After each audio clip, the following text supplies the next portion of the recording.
Support and strength, inspiration and success together. Like always, that go my right hand sis Nick, the exact mile, my folks, my family, you know what I'm saying?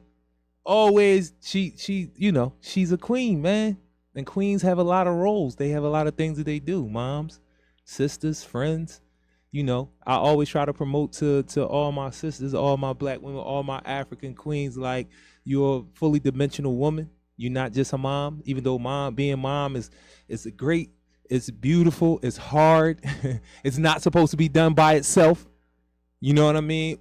Because you supposed to be able to be a fully dimensional woman if our community is pouring into each child the way they're supposed to. Like those roles really become something that means something. Being an uncle, if that's 2 hours every Friday getting a young boy, you know what I'm saying, or getting your niece if you the aunt. You know what I'm saying? That Saturday you taking them, the Sunday you taking them to church or whatever.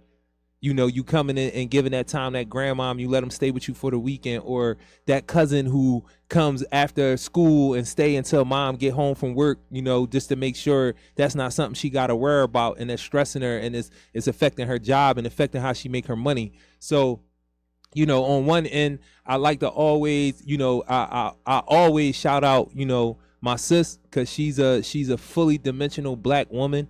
I appreciate her so much, you know what I'm saying, and I know what she doing out here. That's what we doing out here, you know what I'm saying. And shout out to my brother, like they just believed in what we doing, and they still, even if you don't see them, they still around, they still parts. Just letting you know. But I do like to always lean in on the on a lot of my sisters being the moms that they are, because our women go through a lot having to raise children by themselves, because it's not supposed to go like that. So when you see moms, who you may feel like they not being moms, or they not doing what a mom's supposed to do, or they acting like they don't care, or they neglectful, or they just burnt out, or they abused, they traumatized, because it could be a whole bunch of things happening at one time. But one thing I do know for sure, or two things I know for sure, is one, you are not just mom. You are somebody's wife. You are somebody's girl. You might be somebody's side John. You might be wife number two. I don't know. But you are somebody's sister. You're somebody's coworker. You're somebody's business partner. You're somebody's friend. You know what I'm saying? So it's so many different things that a woman can do outside of being a mom. And a lot of times we paint this picture, very faulty picture, of this whole super mom thing, and you just do everything by yourself and you're super independent. And that don't really work for no moms. Like, seriously, most of the moms who are living that or trying to live that are driving themselves insane. It's a real struggle. You know what I mean? And then they're going to turn right around and wind up, come on, man, slide on. Not with that, though. Yeah. Put that down somewhere. Put that down somewhere. This ain't that show. We do have those shows on Glockaware Radio. But this is not that show. Not that I have an issue with it whatsoever. You know what I'm saying? But listen, man, yeah, and that's definitely an advertisement that we not, because they not sending the check. They not, because we grown enough to be able to advertise certain things, and you know what I mean, drink responsibly is a real thing, you know what I'm saying? I see my man got the advertisements popping up in the corner. I love what I'm seeing. That's live. Yo, that's what's up. Yo, shout out to my whole Glockaware family. I really appreciate too. We had a brunch on Saturday, I want to say. I be having so much going on, I don't be remembering my days sometime. There I go right there to your sis. Y'all already know, you know what I'm saying? But it's a beautiful thing to come into this space. It's a safe space. You know what I'm saying? It's family oriented. Like, I never come in here, I've said this 1,000 times. I've never come in here and felt like it was tension filled or it was some hate. We can have a whole conversation about the whole hater shit and that whole culture and everything is hate just because a person gives you an honest critique of what you're doing. Like me and my brother was talking about earlier, the whole guns on your head and the video shit. I don't understand. It doesn't make sense to me. So some shit you gotta allow me to be like, bro, for real, that don't make sense. That, like, explain to me how that makes sense. Now we can get into a lot of things. I just wanted to know that one thing, like the gun on your head in the video and you dancing around. What do it mean? Put your headphones on. Slide up a little bit. We gotta make sure we get this content. You know what I'm saying? I'm hoping that my other brother gonna slide up. He gotta make it from West Philly, and that's treacherous trying to get from Southwest Philly to Uptown around this time. I done tried. It don't work. It don't work. You know what I'm saying? So, shout out to my brother, you know what I'm saying? He made sure I was good today. I had to make a couple errands, you know what I mean, and get here pretty much on time, like 10 after. But this is my shit. I pay for my shit. So, who gonna tell me what? Except for Took. And the brother always show me love. And like I be saying, man, it's coming. That's gonna be rewarded. But back to the brunch. I want to shout out all the shows on the station, and I'm definitely gonna make my rounds. You know what I'm saying? I'm gonna make time to be able to Monday come through to the shows, the DJ Wishbone Morning Mix, Authentic Philosophies Radio, DJ Wax Spinner Show, Murder Season Radio, Over a Drink, Tunnel Banger Radio, Billionaire, Philly Service Announcement. You already know what it is. PSA. Uncut Raw Podcast, Thinking Outside the Box, Social Music Movement Podcast, Paulie and the Gang, Loudmouth. I don't want to say it. I don't want to. What is that? How you say that? How you say that, Took? I don't want to say it wrong. It's 7 to 8. B Chuji Podcast. I gotta slide through. I gotta get the name right. You know what I'm saying? Glockaware Radio Show, Flyboy. Now, if you come up here on Friday, you can come up on the other days too, but. If you come up here on Friday, that you can bring, what you want to bring. It's a party in this joint. Fly Girls Friday Radio, Fly Boy. It really be a party in here. Fly Boys Friday Radio, hip hop on deck. I'm like me, man, on some real shit. I know people might look at it and be like, man, you local, you got 3. Like, listen, I feel like I'm on 99 and in the 90s or something. You know what I'm saying? We got a whole bunch of shows and we making it happen. You know what I'm saying? And I really want to, and will. We got to get that cross promoting thing going on. I got a lot of things that I got going on in what I do professionally with nonprofit stuff that I can bring to the radio station. And I'm going to reach out to all my brothers and sisters that I met at the brunch and those who I didn't see at the brunch and see how we can work together, because we can make a lot of things happen here. And like I said, it's a family affair for me, man. I don't feel weird energy when I come in here. I never do. I'm not really like the big energy guy, because people be talking about energy. You know what I'm saying? Like, you ain't even tapped in to feel the proper energy. What you feeling is you and your trauma. And you taking it into spaces talking about his energy. I don't like her. Like, yeah, whatever. You don't like yourself.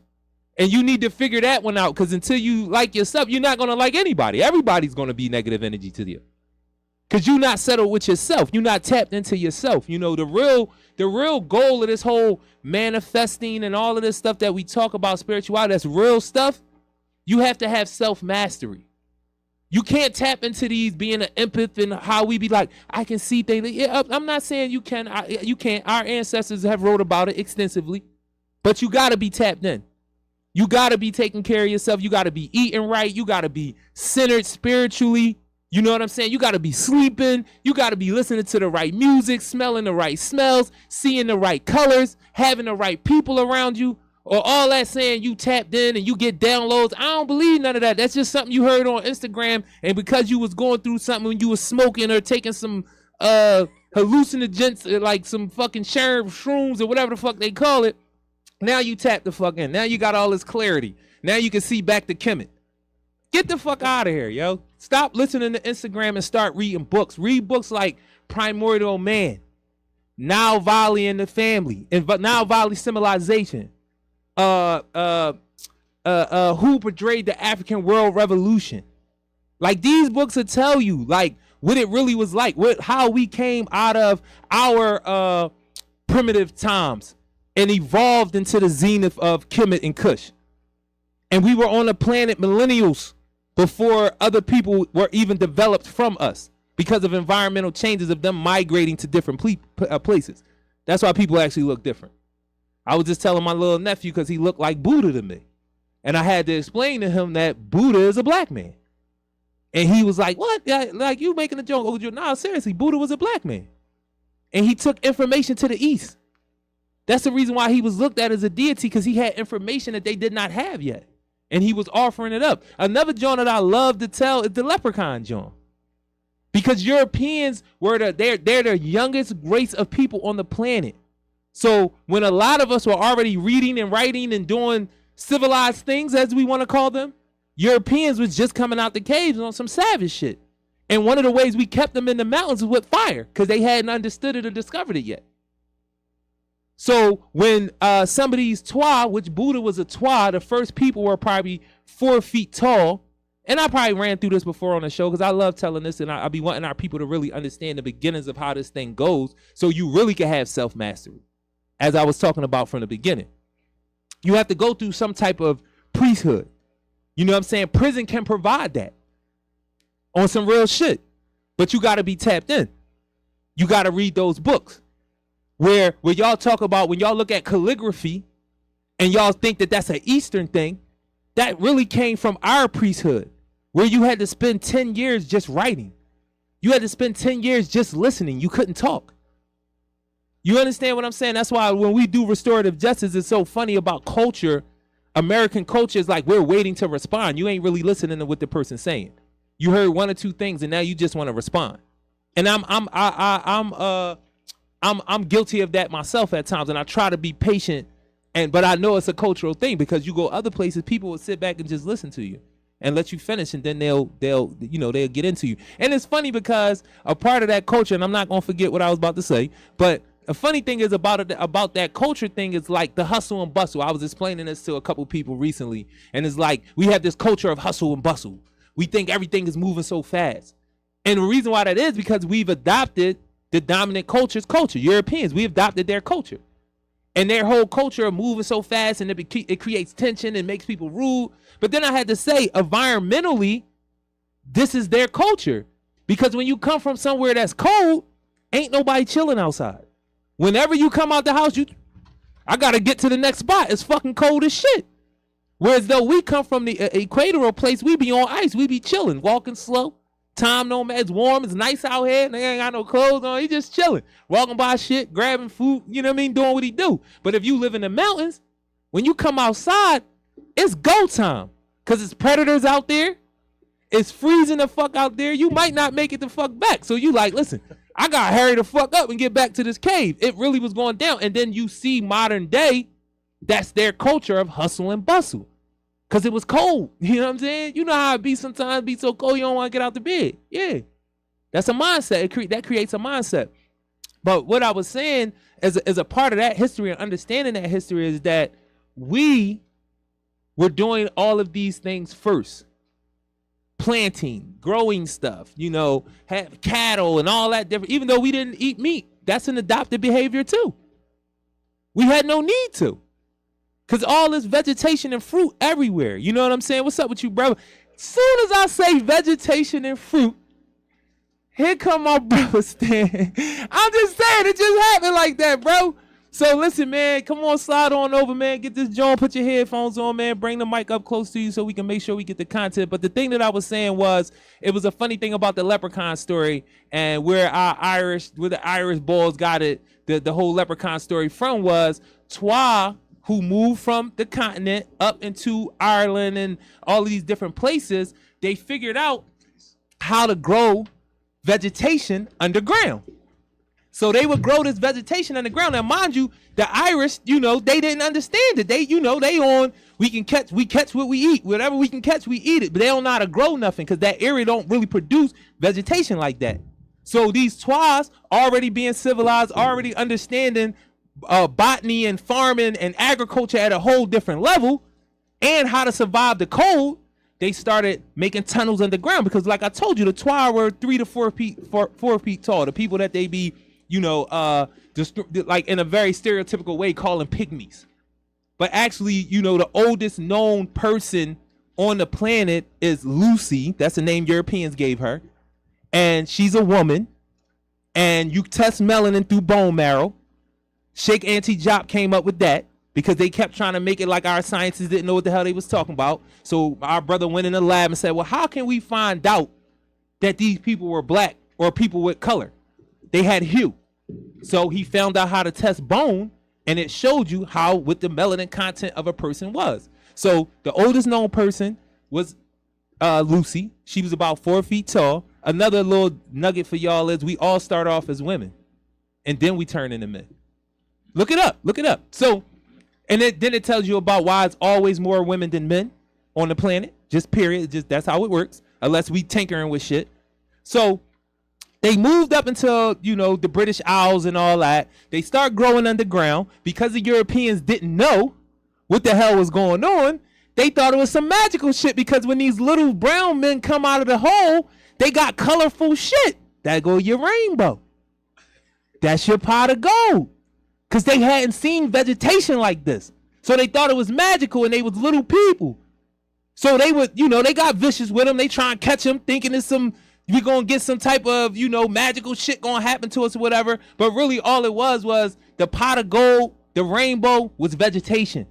And the twilight was coming out of these holes with vegetation.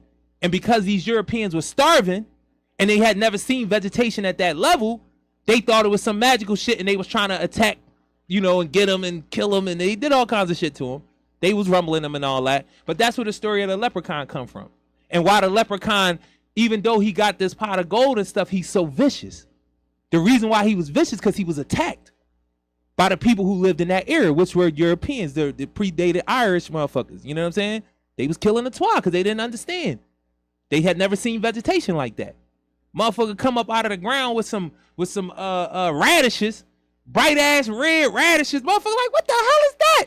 We gotta get that shit. You know what I'm saying? And then they were like people. I'm not making this up. This is really in there. So their whole thing was capture and control and try to make them reproduce. But it's like, you can't do it. So they wind up killing a lot of them. They moved. They went to different places. So that's a crazy story for me about the lack of, like, people don't have information and then they're introduced to it. That's what we dealing with a lot right now. A lot of this information is old. We just don't know. So when you looking at Instagram and they talking about crystals and downloads and they talking about energy, this is all traditional African stuff. But how you getting it on Instagram is not really how you get tapped in. I'm just telling you. You know what I'm saying? You really got to read. You really got to read of these books of our beginnings. You have to have some level of self-mastery to understand that you're really an empath or that you're clairvoyant or that you can feel energy. Because what we're feeling is trauma. And you thinking because you've read these spiritual things and you've seen them on Instagram, oh, I can feel. No, that's just you knowing that motherfucker on bullshit. You ain't feel no energy. Because you're not really tapped in enough to even know what your, because you got power. We all do. Melanin coursing through your veins, shit way more powerful than you ever imagined. That's why they keep trying to get it and harvest it and put it in their skin and get their council, they get their pineal gland moving again. But that's a whole nother conversation. So what we gonna do is, because we ain't gonna get all into that, because I got guests and I love when I got guests. You know what I mean? Because it be my people, it be my brothers, it be people that provide resources and they out here and they doing things that serve our people, man. And that's what I'm about. And whenever you see somebody up here, it's a collaboration happening. Even if it's just friendly conversation and we, you know, because this is my therapy too. You know what I'm saying? So first I want to introduce my brother down here on the end. You know what I'm saying? I done told a couple stories about him on the show. Yeah. But let them know who he is, dog. What's up, everybody? Name Ern, Southwest Philly. Damn, boys be acting like they can't talk. Listen, I got 3 viewers, bro. Ain't nobody gonna come at you, bro. You ain't gonna get no hate, no. Ain't nobody gonna shoot no comments. Nah. That's my brother. Like, so y'all hear me talk about my family a lot. Y'all hear me talk about my jail time a lot. You know, I this is how I characterize it. He is a grown man. He can characterize it a different way. I don't know if he gonna put y'all with all the details because I don't give all the details. But when I talk about being missing in action and how it affects people, this is somebody I know for a fact me being missing in action affected. I'm not saying he hasn't become a great father, a husband, but I just know that it will be further. I'm gonna say that. I know that if I wouldn't have went to jail, whatever he is right now, that's a positive thing, that's a good thing that makes him a black man, I know we would have went further. You know what I'm saying? And I know that about a lot of people in my life, and not just me. I know a lot of brothers, premature death, Tom, it was something that was taken away from a lot of people. It was a loss. Even if you were saying he was out here drilling drugs and this, but he protected somebody. He cared for somebody. He provided for somebody. And the fact that he going now, that's lost. So now they leaning more on somebody else who probably can't even hold the fruit up. And now it's a ripple effect that come from that. You know what I mean? Not saying everybody almost just fall and falter, but being missing in action really does affect people. And this is my daughter's oldest brother. You feel what I'm saying? And this was my dude. Like, he was like a little brother to me. You know what I'm saying? Still is. You know what I'm saying? And when we, like, I always tell the story. I don't know if he remembered this, but like his first girl, he came to me and was like, yo, bro, like, what you think? And I was like, yo, she cool, but it ain't about what I think. It's about what you think. How are you comfortable with her? You know what I mean? I don't know if he remember that, but that's one of them things for me at a young age. And I thought I was older than what I was. I probably was moving in ways that I shouldn't have been at 18 and 19 years old. But I knew what he felt about me because, you know, at that age, you already got that pride. That's the reason why he asking, like, I got to make sure the joint I'm moving around with is cool. So I'm going to go to somebody I could trust that's not going to clown me or nothing. That's going to tell me the real deal. Like, and that's how I felt and I gave him an honest answer from what I understood at that time. Like, it ain't about what none of that, even me. It ain't about what I think. It's what you comfortable with. You know what I mean? Are you attracted to her? Do she turn you on? That's what's important. You know what I mean? And I could tell a lot of other stories about him, but I want to get to my brother Stan, let him know who he is, and because we're going to get back to that. You know what I'm saying? But let us know who you is, man. Let us know who you is. Who is this brother here, man? What's going on? It's nice to meet you too, bro. Say your name again. Ern. Appreciate you, Jarue. No, you already. Pull the joint up. We got to get this content. You about to say some real shit. I already know. Nah, don't hype me up. But no, I'm Stan. Stanley Morgan, Philly native. I'm actually born and raised North Philly nigga. You know what I mean? But yeah, I guess I'm from down north. You know what I mean? Down north, like yeah, you from down north. Like, you know, like Bavaria Street, Okay. Old Bavaria Street, Colorado, all that. And then we moved uptown, you know, more Ogans. And then I moved out the city and all that. So you hear this little accent a little bit. If you hear the accent, you be like, damn, is a nigga from Philly, for real? Is he real from Philly? But yeah, but no, that's come from the South. I spent a lot of my time in the South from 14 to like 20, 22 or some shit like that. Right. But yeah, who am I? I'm a human being. I'm a black man. No doubt. I'm a farmer. You know, I'm an entrepreneur. I got a hauling and agricultural service that I serve throughout the tri-state. And I'm a organizer. Yeah, I've been farming and I've been organizing in the farming community for like probably like 6, 7, 8 years, something like that. 6, 7, 8 years. You know what I mean?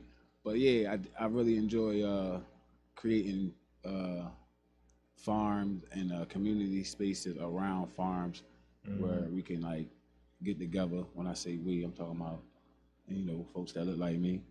Folks that like come from the Tiffany struggle. Waters said you gotta talk into the mic. You low. Oh yeah. You gotta get the content. And shout out to Nelly. I appreciate. I'm gonna get with you too because we gotta make that happen. Oh shit, man. It's all right. It's live. Now? You good? There you go. All right. We get it together. Cool. All right. Is that better? All right. Cool. All right. But yeah, I'm a farmer. You know what I mean? That's the last thing I said. I'm a farmer, entrepreneur. I enjoy really building green spaces around the city and, you know, encouraging anybody and everybody in that immediate neighborhood to be in tune with what they put into their body, which is the food, you know. You know what I mean? So we do a lot of programming around that. You feel me? Thank you, Tiffany. Yeah. We appreciate it. Make sure the sound quality is good. Make sure they can hear you. Yeah. You know what I'm saying? So listen, man, I you know, I've been trying to get my little plot of land, you know, fixed up for a little while. It took like a little year. We got some stuff.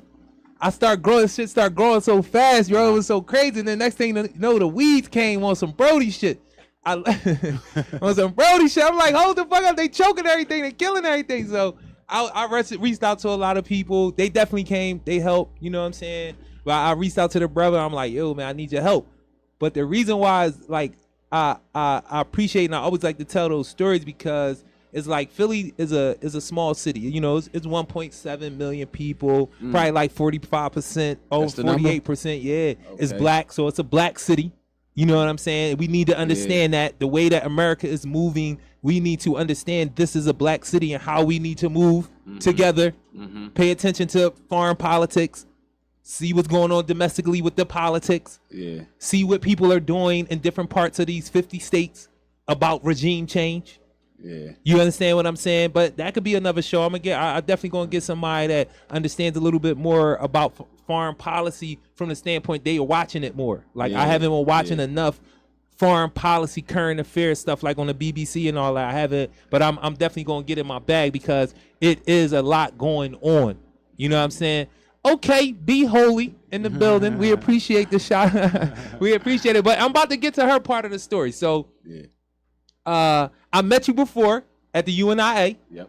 You know what I'm saying? You came in with Atiba and Tashi and a couple other folks. Yep. So I see him on 52nd Street. I just had a situation where some young men were being, I'm not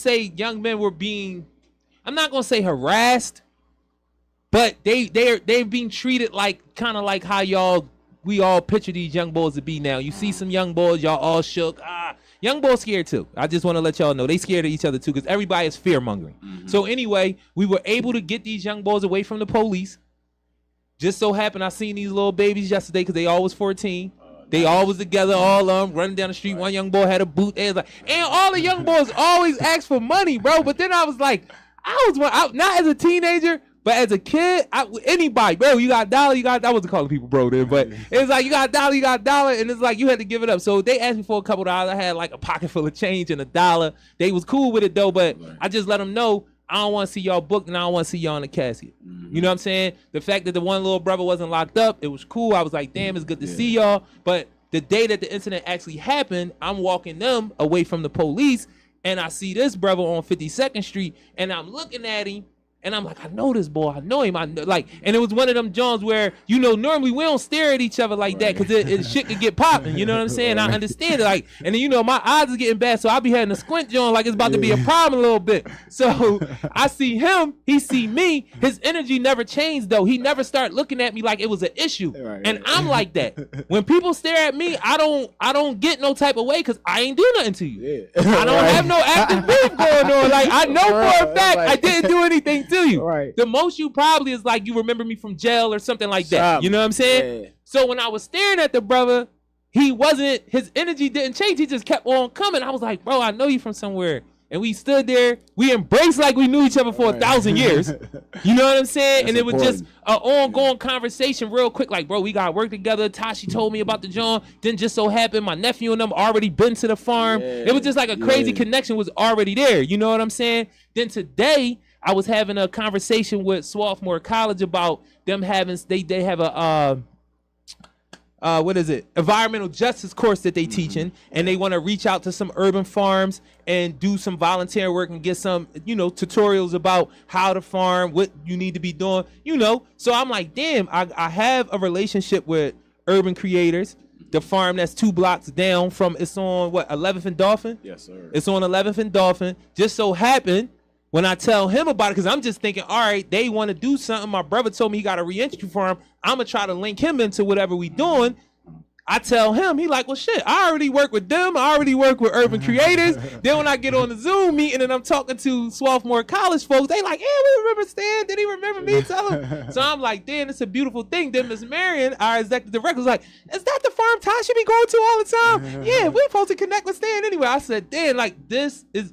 I tell those stories, man, because that's really what's going on in this city, bro. Like, we really fucking with each other, but it's not being told that we fucking with each other. Right, yeah. You know what I'm saying? Yeah. And I want to tell more that we fuck with each other because our youngins need to understand it. Yeah. That it's another type of unity going on besides, they sliding on us. We got to link up with these boys and slide on them. And all the young boys ain't living like that. But I'm just saying, it's a small group of the ones who are. That's the other thing. They just painting a picture like it's all of them. You know what I mean? And it's not. You know what I'm saying? Because I was one of them young boys. Yeah. And it wasn't all my friends that was on the dumb shit. They wasn't with it. I had friends who wasn't on gun shit. Right. They'll fight all day. When the gun shit come, they like, nah, I'm cool, bro. I'm get away from that. Well, you call me a bitch, cool. I'm cool. I don't want no gun shit. Like, fuck all that. I ain't gonna come at you because I don't want no gun shit. I don't want to get shot, and I don't want to go to jail for 20 years and all that old good dumb shit. Right. Maybe not forever, because life is life in Pennsylvania. Right. They haven't changed that. They're not going to, I don't think. You know what I'm saying? It'll be another issue before y'all, dig down into it. But we gonna see. So, this is my question, man. because both of y'all have resources, and what is your resource? Like, Ern, what do you think your resource is? Like, and I don't want to get an answer for you, but I be wanting people to think wider. Like, you being a dad, because you got 10 kids. You got 10 kids, you know what I'm saying? So you being a dad in the house, it's a resource. So I just want you to think like that when I ask, like, how are you a resource? I'm a resource. Pull your joint down. Put the mic down so they can hear you. Well, I'm a builder. I do contracting. Oh, nice. So that's my strong suit. You know what I mean? Doing contracting and What's up with the veggie? And I'm like, to each contractor that retires or passes away, they leave with that information. Right. So if you got like 50 contractors that's retiring or passing away, it's only going to be like 5 or 2 that's going to replace them. So what I'm trying, my resource is to give the information that I'm learning. Right. Pass it down. No doubt. I mean? So and we was talking about something about like uptown. You know what I mean? You saying my grandfather lived up here. This was the suburbs. I tell that story a lot where I lived on 18th and Master. It didn't look like what it looked right now. When I'm 45 years old. So I went to Meade Elementary School. I lived on 18th and Master from 4 to 11 years old in the 80s. You know what I'm saying? It was fucked up. Yeah. There's no other way to say it. Like, I was walking to school and there'd be 3 houses on the block. Yeah. Everything else looked like something they dropped a bomb on it. You know what I mean? On some real shit. For me to see it now, living on Master Street again, like, damn, they could do what they want when they feel like it. You know what I'm saying? A whole project is like campus housing down this hill. You know what I'm saying? So I'm like, damn, that tripped me out. But one of the reasons why that was able to happen is because folks didn't own. The block I lived on, folks owned they situation, but folks didn't own. We didn't have equity in the game. But when we went up uptown, because that's where when you got some money, you moved up uptown or you moved up Hilltop or Winfield in West Philly, the Overbrook section. And it's funny because these two areas look housing-wise, it look almost the same. You know what I'm saying? But my grandfather, his home was left to his wife. There's a lot of little stuff in our family about that. But it was left to a black woman, at the end of the day. And I don't necessarily agree with their relationship was what it was, but what it was. But what I understood about my grandfather was you were the shit to me. But relationship wise, being older and understanding, you wasn't that great of a guy. You know what I'm saying? So I know that my family is kind of like, nah, she shouldn't get the house, this, that, and the third. However, he was married to her. And she went through whatever she went through being with my grandfather. How everything panned out at the end, I'm not with it. I would have wished that it didn't happen a certain way, but I knew what, being honest, I know what that relationship was like for both people. You know what I'm saying? This woman had a right. She was a mean woman, but then I had to realize, was she mean because of how my grandfather was treating her? I mean, you just go into those questions, but it was homeowners up there. That's the real thing that we talking about. And you got a lot of these homeowners who don't have anybody to pass the homes on to. You feel what I'm saying? So, but I want those homes to stay in the black community. And me and my brother was talking about it, as a contractor, we want to try to get ahead of it for some of these families and either show their family how to maintain the home so it's not lost, or ask them, instead of selling it back to the bank, sell it to our organization or our real estate firm that's black owned, and we're going to make sure black people keep these properties. You know what I'm saying? Instead of selling it to the gentrifiers, the takers, as people tell me. Stop saying the beautiful words, the gentrifiers. No, they're takers. They set shit up so they could take it, and they really just come in and take it. But that's something that can be, we can fight against that. We can have our own organizations that buy back these neighborhoods, and I think that's one of the quickest ways to do it, is start being out there with these families, with these elderly folks who live uptown. Help them with their homes, man. You know what I'm saying? And allow them to know what you trying to do. Like, don't just give it back to the bank. Like, please, like, let a black organization or black realtors who sole thing is to keep these things in the black community. Yeah. Because we all really, really is family at the end of the day. So I know I ain't your blood family, but you would much rather me have it than, I'm telling you, and to keep that equity in the black community. Mm-hmm. If we just talking about that, having our own equity, our own bargaining tools, like we can make things happen with equity. Equity is more important. Land is something that they not making no more of it. So wherever we can grab it, we need to grab it. and produce on it. And then that's a great segue into my brother. Like, what's your resource, brother? Yeah. Appreciate it. Yeah, so my resource, currently my biggest resource right now is to give back everything that I learned through farming these last 8 years, and give it back by putting it into this project that I'm a part of, co-creating, which is the Reentry Community Farm. You know what I mean? Which is a farm geared toward building specifically with people coming home from prison, like myself. I mean, and myself.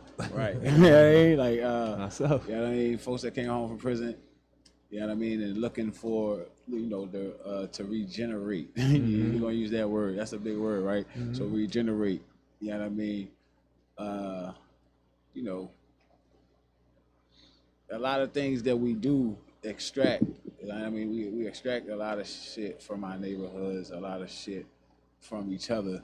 You know what I mean? Like, just take energy. You heard about vampires and shit. No doubt. You know what I mean? You know what I mean? So I'm real.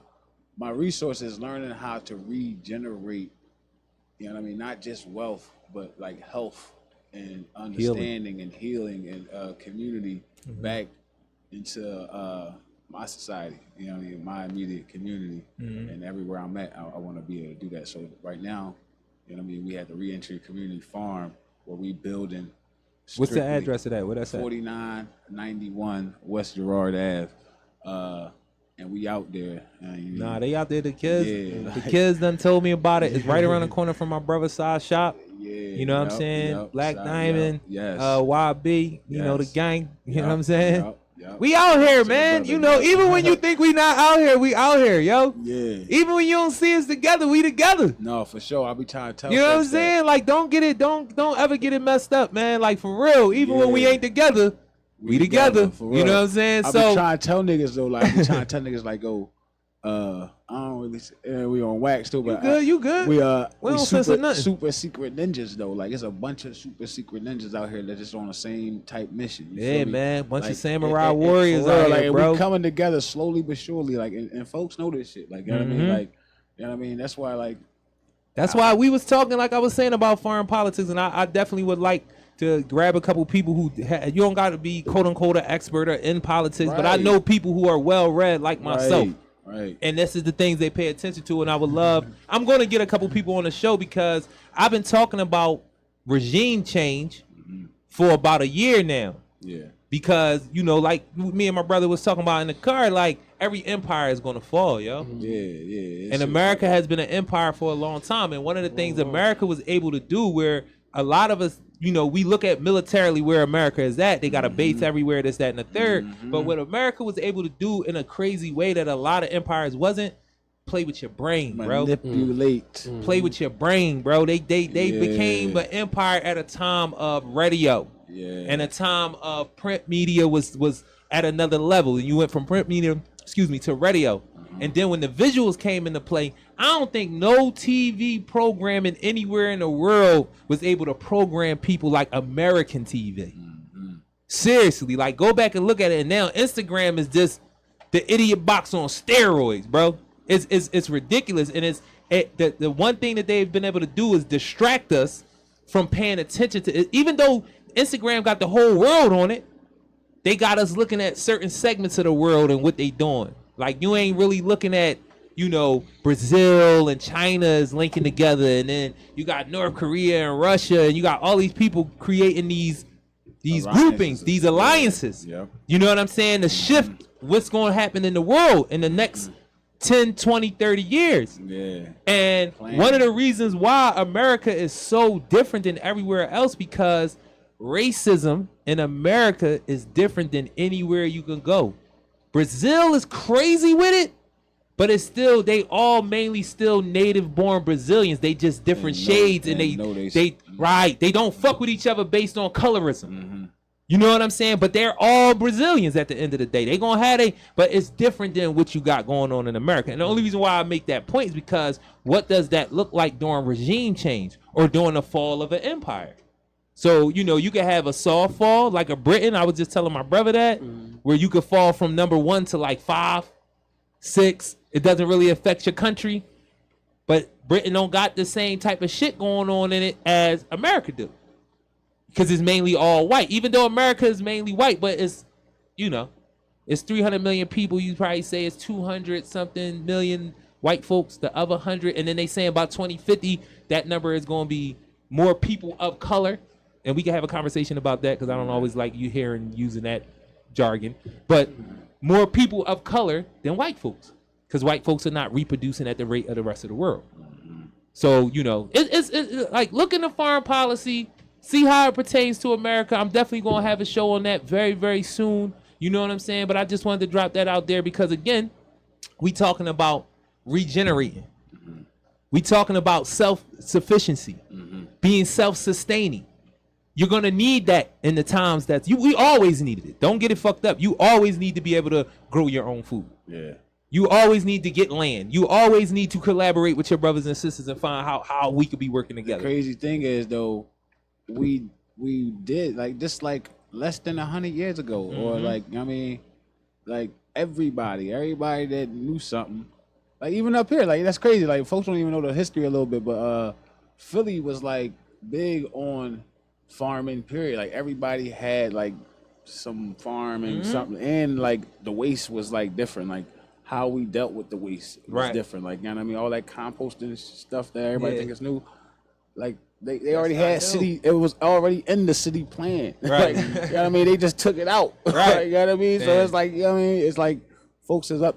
I mean, you got to fend for yourself on this shit now. Like, you know what I mean? And like we know how to do, like we've been doing, black folks. Like, you know what I mean? We gonna figure it out. Like we doing now. Something that, you know, one of the many things that I like to say, you know, I got a lot of mantras over time, from reading and talking and having real conversations with my brothers and sisters. It's like, we got to get back to our way.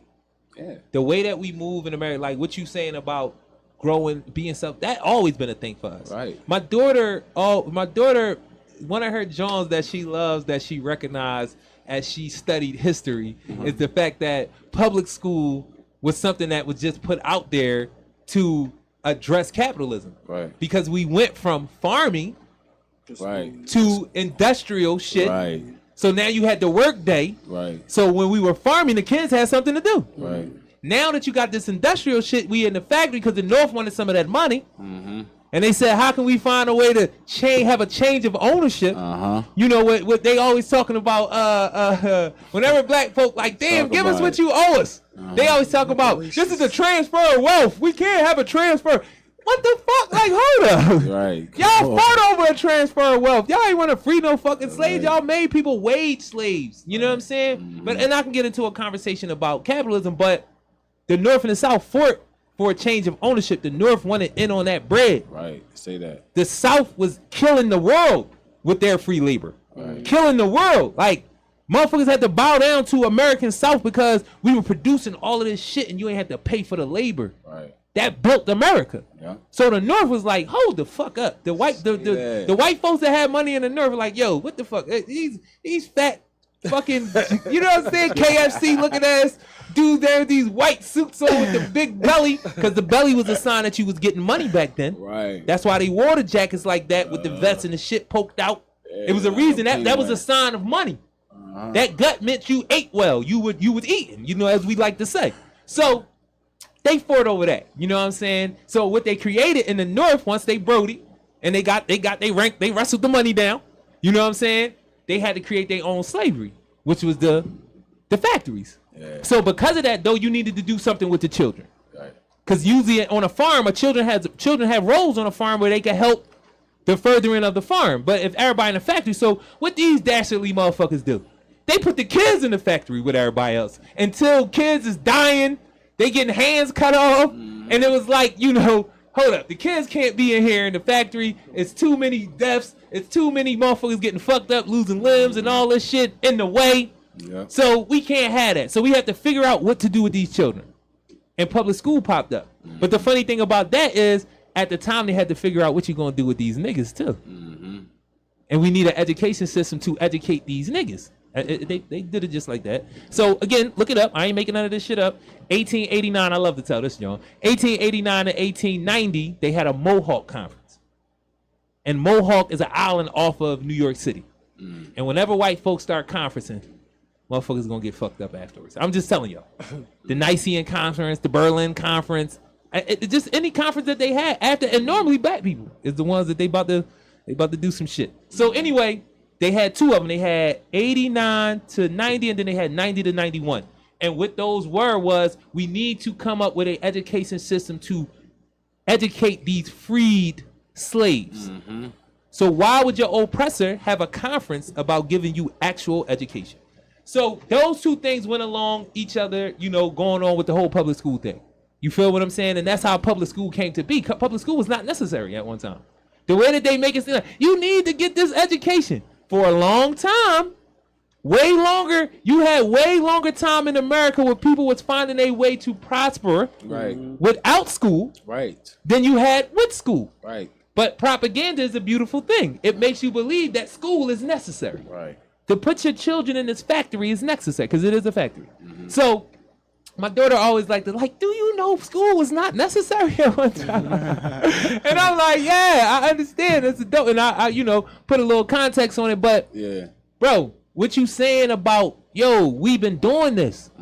We've been doing this. It's in us before we even became captives. Because I feel like we more slaves now than when we were enslaved, because when you were enslaved, it was right there in your face, and the threat of running and fighting, and we did fight, was a thing.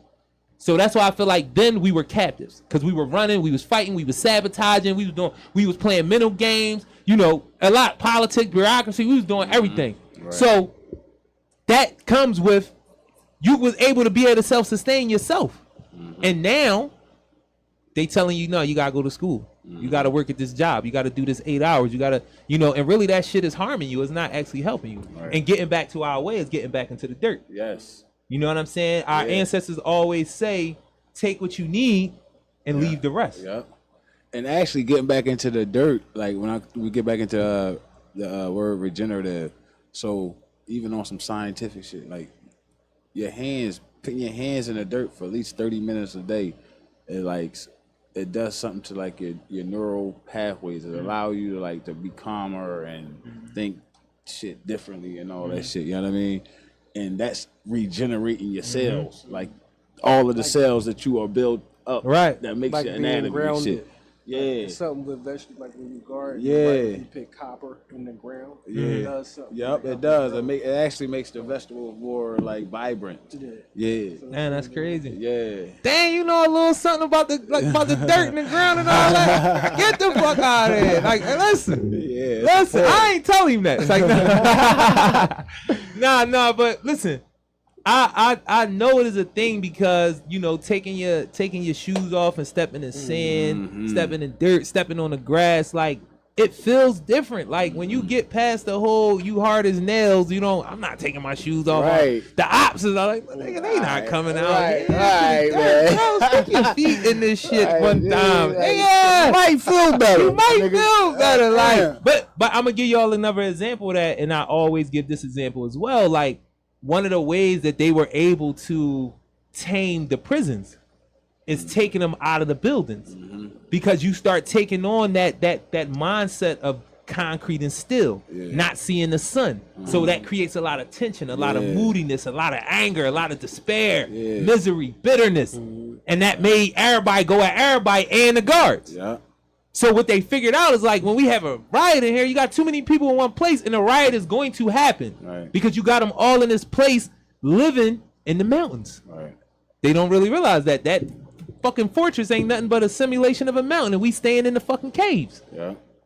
That's why they can function in this environment and we can't. And it's crazy because they really can't function in that environment because they be the ones killing themselves upstate.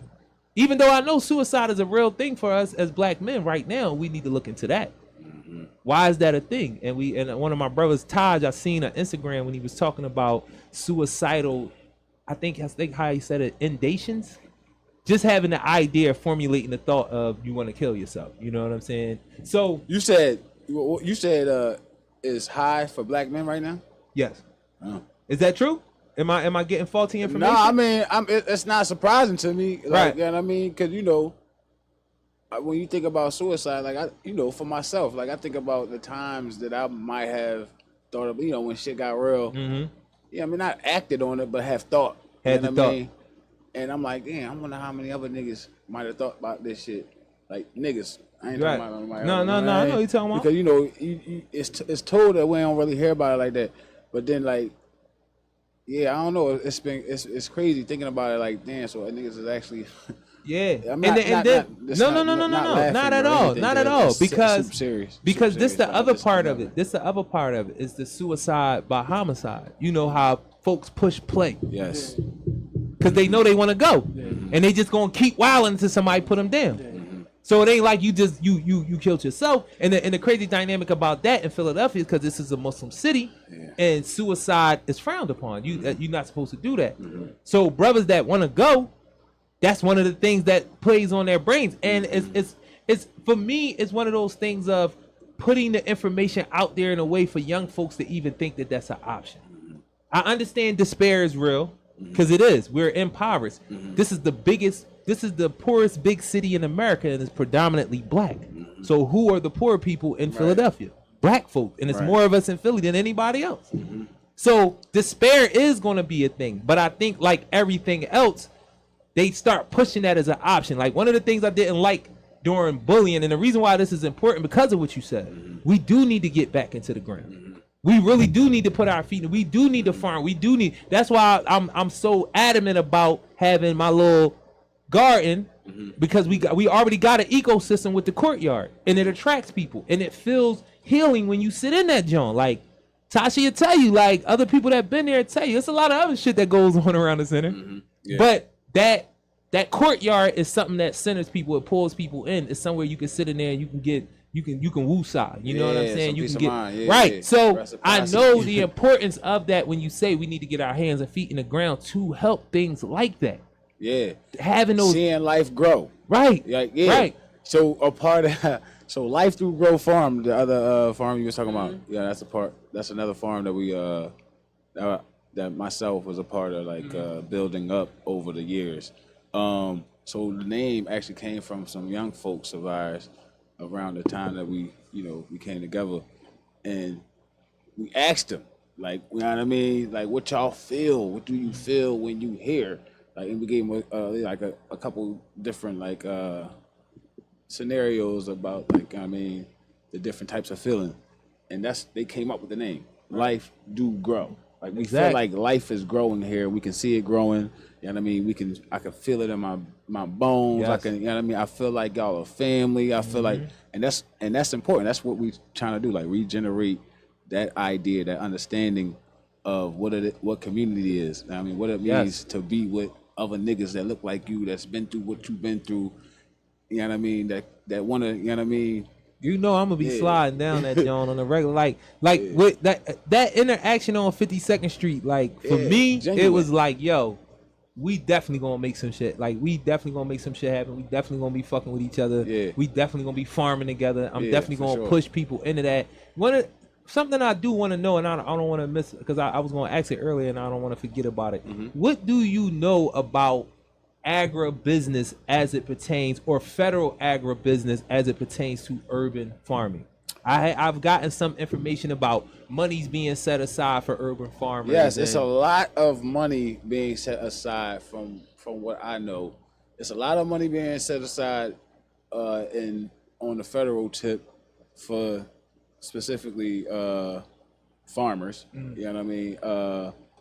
And because of all of the work that a lot of farmers, urban farmers, not just urban but rural farmers also, but a lot of urban farmers around different cities was a part of, like, pushing for regular as black folks like us that might want to grow food in our neighborhood, and sometimes they might not look at those spaces as farms or gardens and stuff. Right. But from the 2018 or 2019 or something, the Green New Deal, it was a lot of work. Green New Deal. It was a lot of work added into that deal to, like, represent, like the everyday or the regular urban farmer. Right. You know what I mean? So now The black farmers, right, man. the black farmer, Black farmer. right? Yeah, the black farmer. Yeah, let's farmer. correct that. You know what I mean? So it is. So we are.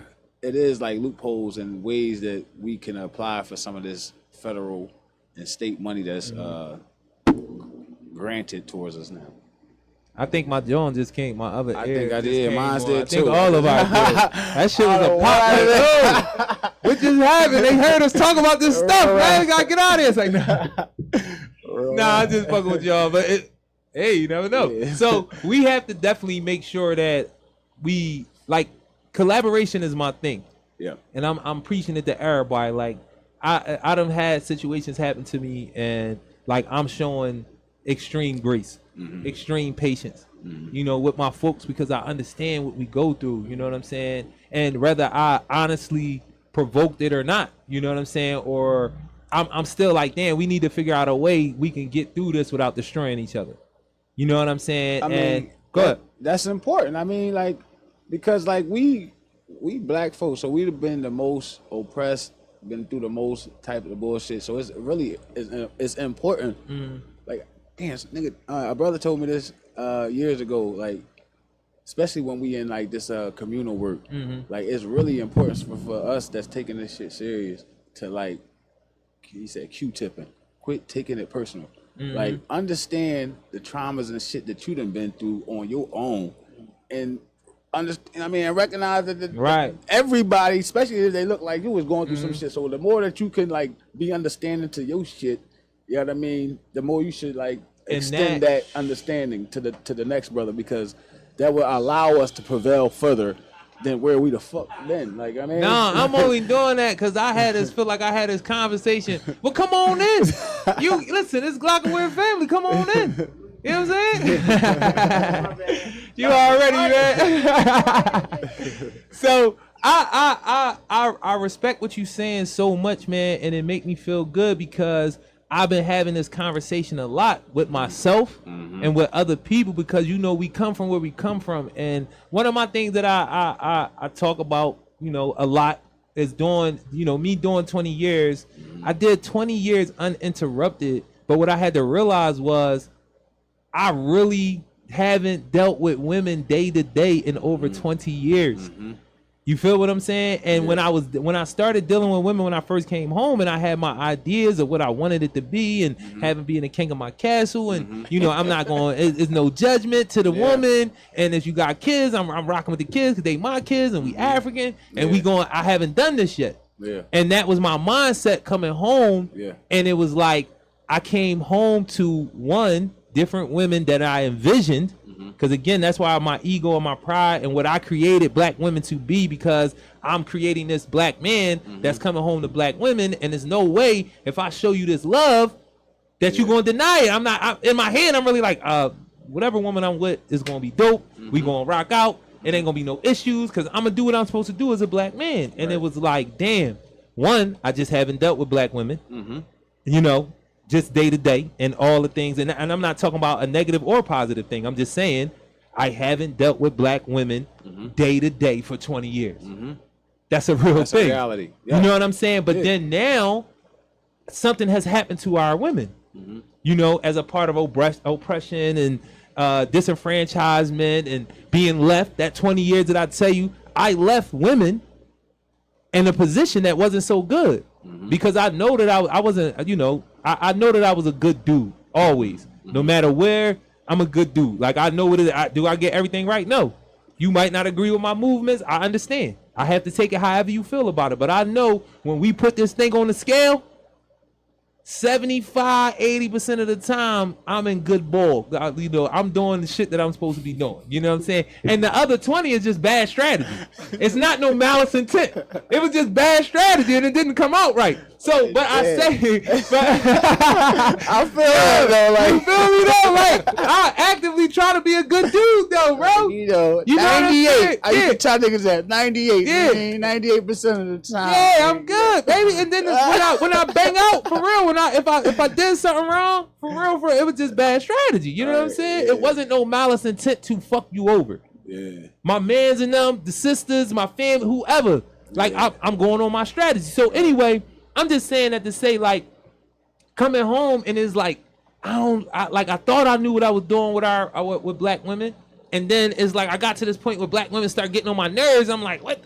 I can't stand them. Like, they bitches and all. Like, I really went through that. Like, for real, bro, I'm not gonna lie. Yeah, in my head, I'm like, yo, how y'all doing me like this? Like, what the fuck is going on?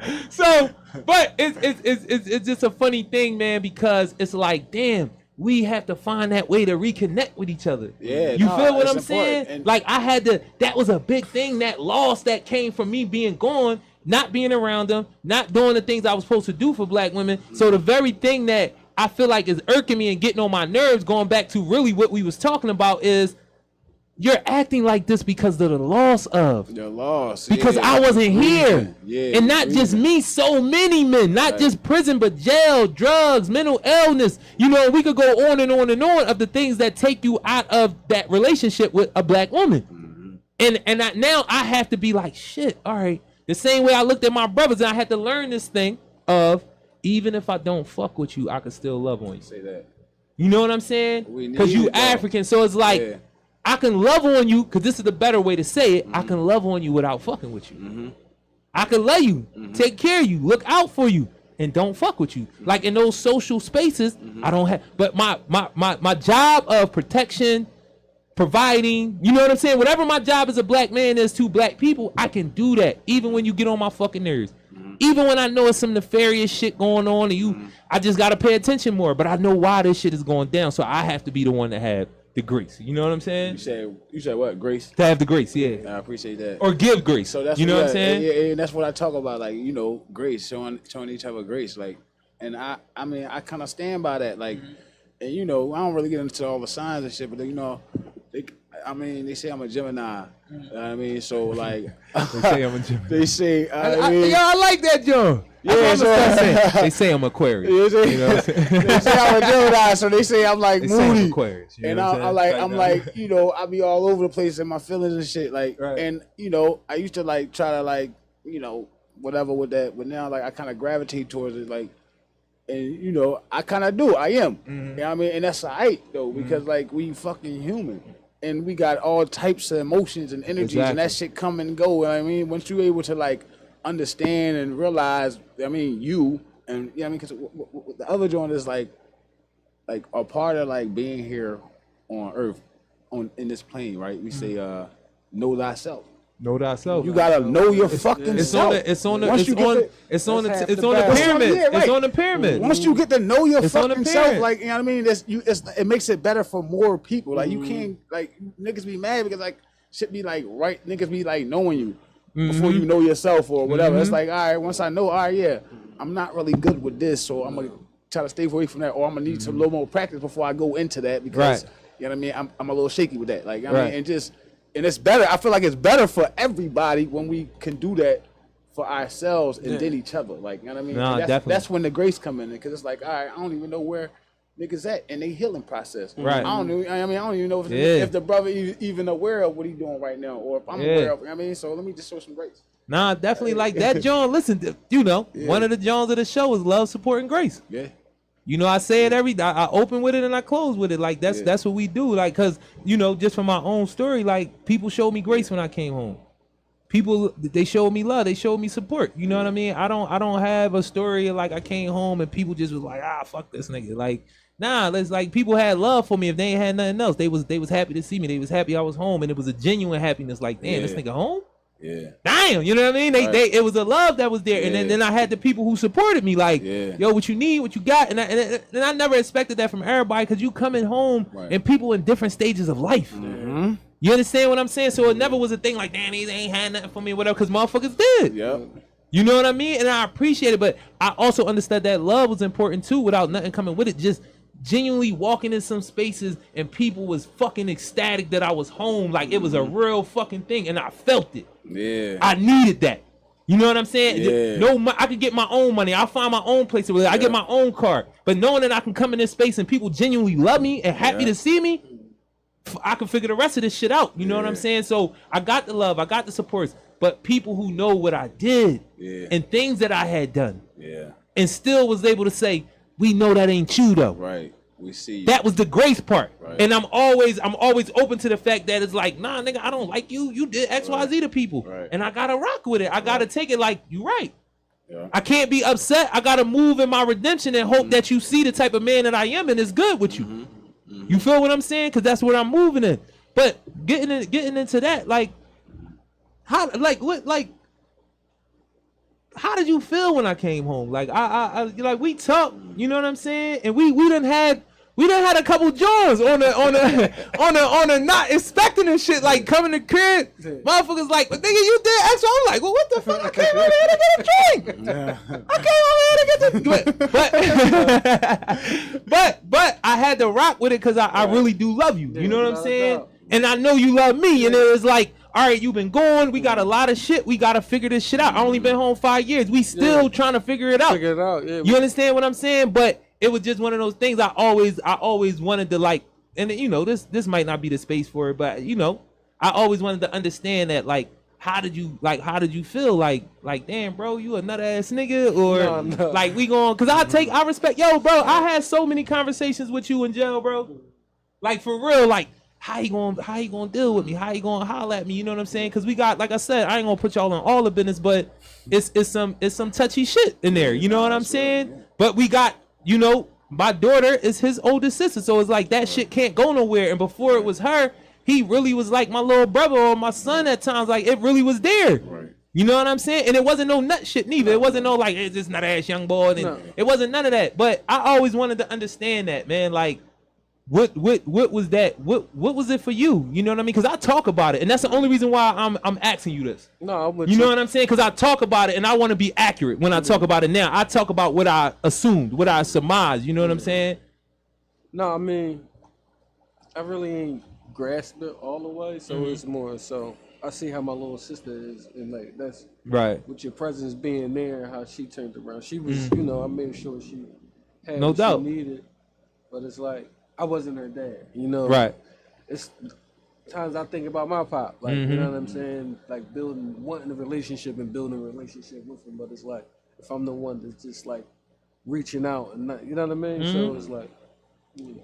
But it was, you know, it was happy. We got a lot of work to do. Yeah. You know what I mean, because we far behind enemy lines. Yeah. So it's like, you know what I mean. In due time, I know you're on a mission to get in position. I'm still trying to figure some things out over there. So when we do collab. Nah, and it was on a humbug during the day. Like I didn't expect it. He like, what you doing? And he probably didn't expect me to be like, yo, I'm here. Yeah, pull up, because people be like, we can't find you. You be talking about coming here. Now I'm on Broad Street all the time. Like all the fucking time. My daughter go to school there. My oldest daughter live a couple blocks away. My house is a couple blocks away from the center. Like I'm really in North Philly. All the time. Like my cousins and them texting me like, we can't find you. I'm on North Philly. And you ain't supporting my show because I be on this joint every Tuesday at 5 p.m. Glockaware Radio, Philly Service Announcement. Love, supporting, grace, social activism, resources, and art. I am the sis. That's what we doing out here. Right. I just had to get that in for y'all, but y'all wasn't looking for me. That's what, you know, you gonna get. Like, you know what I'm saying? But support your boy. So listen, I ain't gonna burn up because I always go overtime. I appreciate you, bro. Because at any time this brother could be like, Rue, this shit is over. You're not doing this stuff. And he don't do that. And he always show me a lot of love, man. I appreciate it, man. You know, it's funny, like certain things people say to me, like they take what I do serious. I take what I do serious. This is an important show. Y'all might not understand it now, but you know how they be like shit is in a time capsule and stuff like that. What was going on in Philadelphia at this time. And I couldn't even get to what you were saying because Philly is so diverse. Africans in Philly, we have a unique just history in America. Look it up, yo. We were the first millionaires, if that means anything, in the country when motherfuckers were still enslaved. Black folk was walking around in Philadelphia, millionaires, walking by slaves. But they was also revolutionary in helping the Underground Railroad, so forth and so on, fighting law cases for people and all that. That's what we did with this money in these AME churches. You know what I'm saying? So, but I want, before we get away, I don't want to get away without y'all telling me whatever y'all do, why do y'all do it? Like how y'all move as men. You could say what it is that you do and why you do it, or just this why I move how I move. You know what I'm saying? Like whatever y'all do, why do y'all do it? You know, and earn again, because you got 10 kids. I can always lean. I can always lean on the dad joint. Like, why do you do it? Why did you do it? It's like, no. My kids, they the motivation, man. Right. They keep me going. You know what I mean? So it's like, it's crazy, like how you said, like, this was so humbug. I believe a lot of things come from, like, how you said, what we put in our body. Right. And it's like, a lot of the stuff that we got access to is like poison. You know what I mean? And it's killing us slowly. So it's like, this is very important. We need to push these things to our kids. So that's my motivation, like, just to get them on, to have a better playing field, to be even, like, you know what I'm saying? Because it's like, we come from nothing. Yeah. You know how I was sharing a chicken wing pack. No, they taking it. We too much in survival mode. I don't want to have to survive. We want to live, man. Like, and I need my kids to. So Mr. T, salute to you too. Tashi, I appreciate that. You know what I'm saying? But the thing about that too is like, it's funny because we got to the point where we was eating chicken gizzards and just getting rice and gravy for a hot second. I'm just telling y'all what the fuck it was. Nah, I mean, you know what I'm saying? Like, I did come up in the drug there era, but we was poor though. so right, We was poor, bro. You know what I'm saying? Yeah, we was poor though. But nah, I don't know what motivation is bigger. You know what I'm saying? Outside of self-mastery to be able to do that. To make sure that every part that's around you doing what you're supposed to be doing, because you, like you said, you master self, or you have you at a certain point in your healing journey where like, a lot of words that trigger, like, what triggers you, you know what I'm saying? A lot of language, they fry it, but it's real language. No, so it's things that trigger you. When I was young, I didn't understand certain things that triggered me. And as I got older and I had to reflect on myself and I had to take them, like, real look in the mirror. Like, you ever look in the mirror to it feel like the mirror is real to, like, the person you looking at. I had one of these moments last night where I was looking in the mirror and it almost got a little spooky to me because it really looked like the dude that I'm looking at was, like, really in my face. You know what I'm saying? And I feel like those moments is when it's like, who are you? Because that's what I was asking myself, even though I know. Yeah. But I was in the mirror like, bro, at this point in your life, who are you? Yeah. Like, what are you doing right now? Like, I really was like this last night in the mirror. It spooked me a little bit for a hot second, but I stayed in because it really got to the point where the dude, Jarue, that I'm looking at in the mirror felt like it wasn't no mirror there. It was like me looking at me, and I'm asking this fucking question. You know what I'm saying? And I've been there before, upstate. I've been there before. I faced myself a long time ago. You know what I'm saying, bro? You know what I'm talking about. I faced myself. A lot of us never faced ourselves. And we come home the same way we went in. You know what I'm saying? Because we ain't face ourselves. You don't got no plan. Like, you could tell who been planning and who. It's not hard to tell. If a dude come out and he hit the ground running, he been planning. If a dude come out and he trying, I just need somewhere to chill. And I'm not saying you ain't stressed out and you might not need it. And if somebody can give it to you, I hope everybody come home and get it, but most of them can't. I just need a little time to chill. I don't want to really work. I don't want, bro, this world don't operate like that. And the people you coming home to ain't built like that, especially if you coming to Philly. You know what I'm saying? So you could tell who been plotting and planning in prison. Cause they hit the ground running. It'd be like, no, I'm out here, and it ain't no in the mix shit. You know what I'm saying? So why you do what you do? Yeah, I'm gonna answer that. So why do I do? Before I answer that, so what you said, I was in prison with an old head in Chester. His name Michael something. I forget his last name. Lifer boy. You know, Chester they had the Lifer program, so a bunch of lifers coming down doing a bunch of programs and shit inside the program. But anyway, old head told me cause I met him, I was in a hole, and cause I came from the county when I got my time up in the hole, cause we got into a little situation in the county on the way up. But anyway, I'm in the hole. We in the joint bed, and there's a couple niggas that I know in there, you know, all the little wild shit, we playing chess. Anyway, old head pushing the cart, pass out the books. He doing a book program and shit, like, you know what I mean, passing out books and shit. And he walked past my joint, was like, he said, man, all this time he looking at me. He's saying it to everybody. He said, all this time y'all niggas got in here to work on yourselves, and you going to choose to do it like this? And shook his head and kept it moving. That shit stuck with me. It still stuck with me. I'm like, damn, what this old? Why would he even, like? I mean, you got life. Right. Everybody, everybody whisper about the lifers not like in no bad way, but like, damn, like these niggas be looking like the peacefulest niggas Yeah. up there. You hear me? Like, you know what I mean? And they be doing a lot of shit. Like, it's a lot of programs up there like that they be like involved in and really take that shit personal. Like, you know what I mean? And I was just like from that point on, it was just like, damn, what the fuck I'm gonna do? Like, I'm actually about to go home in 3 years. But like, what the fuck I'm gonna do? Like, you know what I mean? So that's when I started planning. Like, you know what I mean? You know what I mean? Thinking shit differently. Like, all right, figuring out what I'm gonna do when I get home and shit.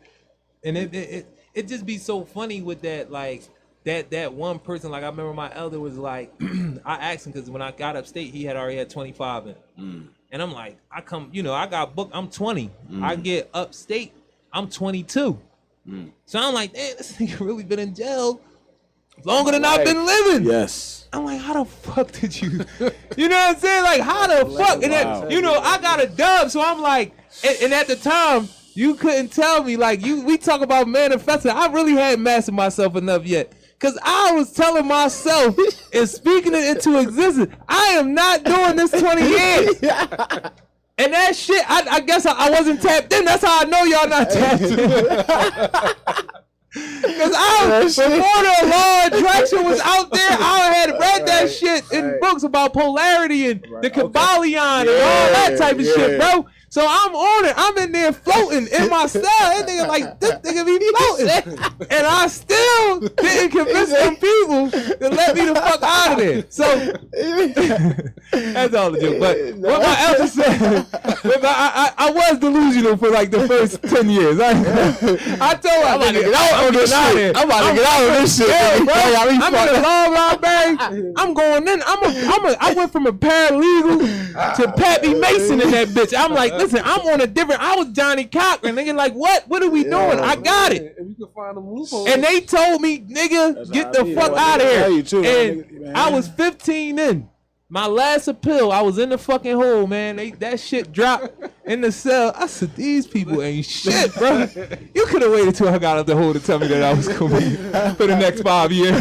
You could have waited. You could have waited. They knew I was in the hole, too. Like, yeah, we're going to send this shit to him right now. Let's see if we could get him to go all the way. You know what I'm saying? But, nah, man, fuck all that. But my elder was like, you got to have purpose, bro. Yeah. He said the way that I went through, the way that I did these 25 years without being broken, and you can be broken in a lot of ways in prison. You know what I'm saying? A lot of ways. You can lose your manhood in a lot of ways. It ain't just rape. Correct. But that's definitely one of them. You know what I'm saying? But you can lose your manhood in what we call manhood. You know what I'm saying? Because people could debate about all that. Right. What people like sexually and all that. That's another conversation. What I'm talking about is that you lose your manhood. It's a different thing in there. So it's a variety of ways to lose your manhood in jail if you don't have purpose.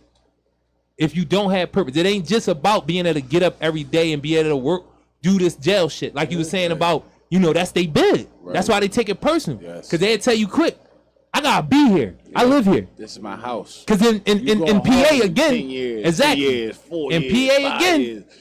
again, life mean life in Pennsylvania. Until they change it. This is a Commonwealth state. It's you against the state. Whenever you catch any type of crime or whatever they call crime and you run into the cops and they say you're going to get booked and then you go down and get arraigned and all that good shit, it's you against the Commonwealth of Pennsylvania. You against the state. How the feds motherfuckers be like, it's me against the U.S. I heard somebody say that. I was like, damn, that's a crazy way to look at it.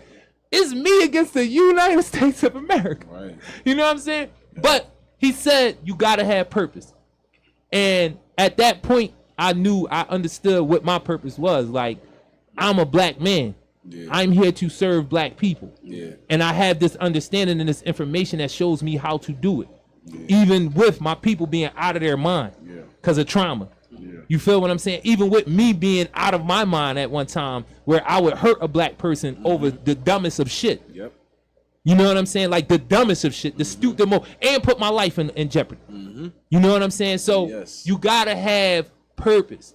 You know what I'm saying? And purpose is a big thing because people didn't ask, what is our purpose being here? And it go back to my brother being here. And when he said, damn, you go into the farm and you can feel, see, smell, hear life changing right before your eyes. You can hear the crackling of shit. When you stand in a bunch of vegetation, it's all life working towards life being sustained. Your purpose is to sustain life. There's nothing in existence that doesn't work towards the sustaining of life. There's nothing that stands alone over here by itself that's not working towards all of us moving on. You know what I'm saying? And that's why when we dig into the planet, because it's one and the same. Everything that's in that planet is in you. Yeah. You can't separate the creation from the creator. Yeah. So everything that you do should be in the furtherance and promotion of life. If you're not doing that, you're going against everything. Yeah. If you got anti-life behavior in any way, you're going against existence. So like how we going against the Commonwealth, which is the whole state, or you going against the U.S., which is the whole fucking corrupt organization that they call America. Shout out to Greg Carr. Greg Carr, I know you probably ain't watching my show, but one day somebody gonna be watching my show and they gonna be like, this boy be talking about Greg Carr. He's a historian. He's a law professor who became a historian. You know what I'm saying? He understands our struggle through the laws that were passed. You know what I'm saying? The bills and all of that good shit. Wow. But he be saying he be in Philly all the time. And the only podcast, the only podcast that I watch is him. It's called In Class with Greg Carr. It's him and a sister named Stephen Hunter. If y'all want to understand international politics and as it pertains to America and black people, watch Karen Hunters. Please watch this lady's show. I don't big a lot of people up because people always seem to disappoint me when I start watching more and more of their episodes. They always have a sellout moment or a signaling moment, letting the white folks know we not gonna be on that black shit. Y'all don't gotta worry about that. So, but crazy. This is, I'm not saying bigging up for these, but every time I watch them is what we need. You know what I'm saying? And I always want people to watch it. But shout out to Greg Carr. Come through when you in Philly, man. I ain't, I ain't Lamont. Shout out to Lamont too, though, bro. It wasn't a shot, baby. It's just that you at another level. You know what I'm saying? Yeah, no. I'm just saying, if he come into town, he probably call you before he call me. But I guarantee you, if we all sit at the table, you gonna be like, damn, what school you went to? Yeah. The penitentiary. That's good. And I'm an autodidact. It's like, no, listen, man, let's get the fuck out of here. Listen. I need y'all brothers to come back on the show, man. All y'all brothers earn. We gotta tell more of the story. However you want to tell the story, whatever you want to do, bro. I really appreciate it because, like I said, real quick though, let me give why I do what I do. Yeah. Do your thing. My bad. I done ran off. No. You good. Show, bro. My bad. I ain't want to leave without saying that. You cool. Handle your business. It's important though. It's important. Yeah. So look. I mean, I'm gonna try to give it real quick. So, reason why I do what I do on some farming shit, I self-proclaim farmer, because that's where our folks, we already knew what to do with the land, so I'm a farmer. Reason why I do this shit is because when I came home, I was looking for purpose, you know what I mean, and I found it through this farming shit because I was like, I ain't really trying to tap into no 9-to-5 shit. I ain't trying to do nothing that's gonna keep reprogramming to be some old next shit, I need some shit that's gonna free me of some shit that's gonna allow me to connect back to what I come from, you know what I mean? And that was farming, you know what I mean? I learned so much. Like at first I was just like, all right, I don't want no 9-to-5 because I don't want to be in my office. I don't want to listen to nobody a whole bunch of rules. Right. So I took an apprenticeship with Urban Creators in 2015, 2016. Shout out to Elizabeth, yo. Yeah, man. I'm trying to get her on the show. Yeah. So Elizabeth and them, they actually like the second edition to Urban Creators. Like that's who we chose when we was like we old now, like we 30, 35. All the folks that was there in 2018. Not old. I know, but I'm saying, but it's a youth. Like we want the youth. We want the youth to lead that joint. We don't want the youth to just run that joint. We want the youth to also lead that joint. So when we left, we chose some successors to do their thing, and Elizabeth and that team is a part of that. They've been doing their thing, man, for the last couple of years, man. They've really been doing their thing. So big ups to them, for real. And but the reason why I do this shit is because I was in a dark ass place for a long ass time. I ain't know what the fuck I was gonna do on this world, on this plane. I'm like, I already done chose. I'm like, all right, I'm done with the killing, stealing, murder, all that bullshit. You know what I mean? That got me sent to prison. So when I came home, I was like, but what do I want to do? You know what I mean? What's gonna connect me back to people, to being in love with life again? And it was farming. So that's why I do what I do. That's good. You know what I mean? Yo, and I so appreciate, because I go off on a tangent. Yeah. I appreciate that brother willing it back in, because we needed to hear that, bro. We really needed to hear that. And like I said, I want y'all to, I ask y'all, Y'all come back on the show. We talk about anything, man. I'm with it. It's Yeah, gonna for all sure. center around black people anyway. For sure, as you said. Listen, man, this is PSA Philly Service Announcement. Takeover Tuesday, Takeover Love, Support, Grace, Social Activism, Resources, and Art. I am the assist. Shout out to Took. We do this every Tuesday, 5 p.m. Whole Glockaware family. I'ma make my tour. Hopefully y'all make y'all tour and come through. We cross promote, we blow Instagram up, we make somebody shit go viral, do something. Like, we gonna do this with each other, man. And listen, that's what we doing out there. We out.